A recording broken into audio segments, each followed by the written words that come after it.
So we were sent a question about basically how do consent and cursing interact with each other, and in particular, can you just not consent to be cursed and then a curse that someone laid on you didn't work? That is primarily Basically, how I yes. resist curses.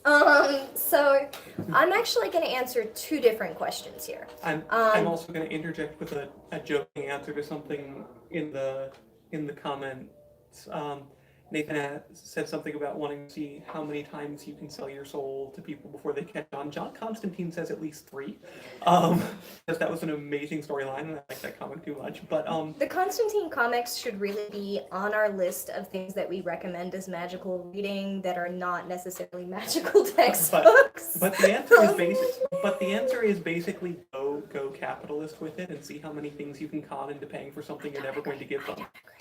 I think that as soon as you conceive of your soul as something that can be bought or sold, then you give things the power to buy and sell your soul. Whereas I am intentionally saying you should conceive of it as something that can never be sold, and then tell people you're selling them something and just let them fool themselves. See, Ian and I have different perspective on what you speak aloud and how it shapes the universe. I grew up in a culture where if it crosses your lips, you've made it so. We're careful about when and how you lie, because we say that stories and lies shape reality. And Ian grew up in an aggressively Jewish family. Parts of it are aggressively Jewish. And very proudly and aggressively Jewish in the face of American anti-Semitism. My grandfather in particular. And it's just a different culture, and I think it's healthy for relationships to have multiple perspectives. Anyway, back to the question about... Right, so first off, I'm actually going to answer the question I thought was being asked because I read this question earlier today and misunderstood it, and then Ian went back and read it and was like, actually, this is asking something else. I originally thought that what was being asked is, how do you handle the idea that you don't have someone's consent to curse them? Because consent is so important to you. And I do have an answer for that question. I'm going to answer it first. You're right, consent is not only important to me, I consider it one of the fundamental necessities for proceeding forward with life. I don't think you should touch people without their consent. I don't think you should make your kids hug people if they don't want to. I think that bodily autonomy is incredibly important, and I still punch people. Under certain circumstances. Under certain circumstances. Now, my ethical lines on that and your ethical lines on that are going to be different. Where it comes down to me is this.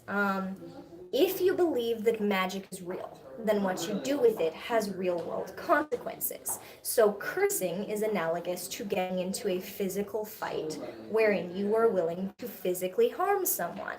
There's a debate back and forth amongst my teachers whether it's actually worse because it affects spirit rather than flesh.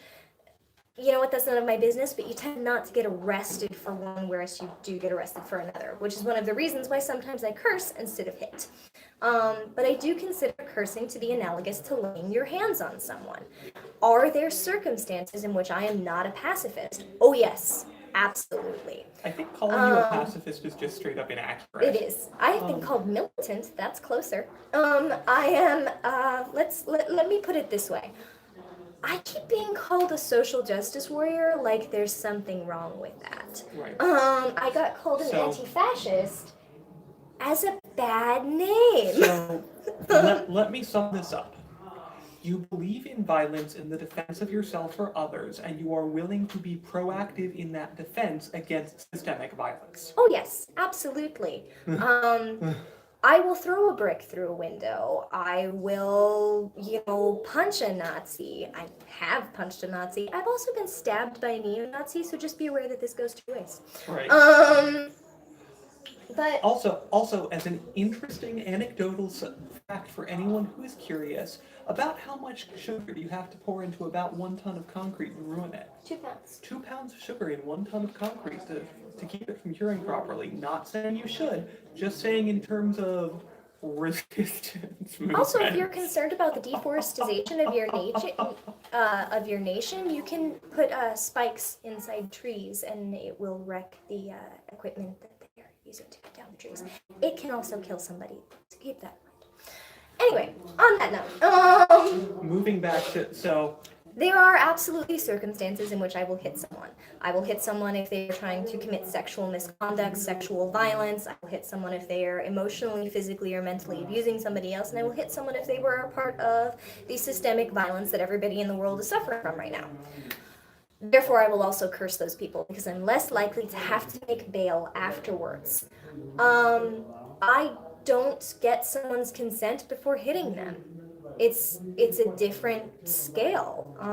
there is technically the concept of sparring where you do get someone's consent before you hit them. Granted. That's you could Right, I get your construct consent before we spar with each right. other. You could get something analogous from magic, I guess, if you want to practice and make sure someone's okay with it. I mean, you and Jane used to do that. You would throw curses at each other with each other's consent to see what stuck and what didn't. But in particular, I don't believe in black and white morality. I don't think that what is good is always good, and I don't think that what is bad is always bad. And I don't think that you have the luxury of sitting back and calling yourself a good person if you're not willing to do a good thing. If you're not willing to do the right thing when it's hard and when it maybe makes you less puritanically good. You don't get good place points for doing it. Oh, yeah. One of the ideas I keep running across is like, oh, well, you don't want to lower yourself to their level. And it's like, I will absolutely lower myself to their level so that other people don't have to. Also, I'm going to note something on chat. Karen, saying that you've cursed someone and getting them to believe that they're cursed without actually doing anything to them is absolutely a valid way of cursing someone. In many ways, it's the best. My favorite way to curse somebody is just to like make an angry gesture in their direction when they know that I'm a witch, because then they curse themselves. I don't have to do anything. There's nothing to maintain. Moving right along. Make direct eye contact and just go, yeah, or something. Yeah, just I don't know. I absolutely believe the best way to shrug off curses is just be like, nah, you don't have the power to curse me. You can do all manner of magical ritual. Basically, the only thing that you need to do is believe that you have the power and the tools to strip it off you and keep it off you. So you dress that up with as much fanciness if you want. You know, you want grave soil to do it, you use grave soil. You want to set it on fire with balefire, you do that. My favorite way is to write up all the details of what I think has cursed me, drop it in the toilet and pee on it and flush it away.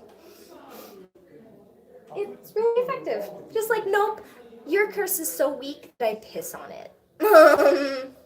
So. Yeah.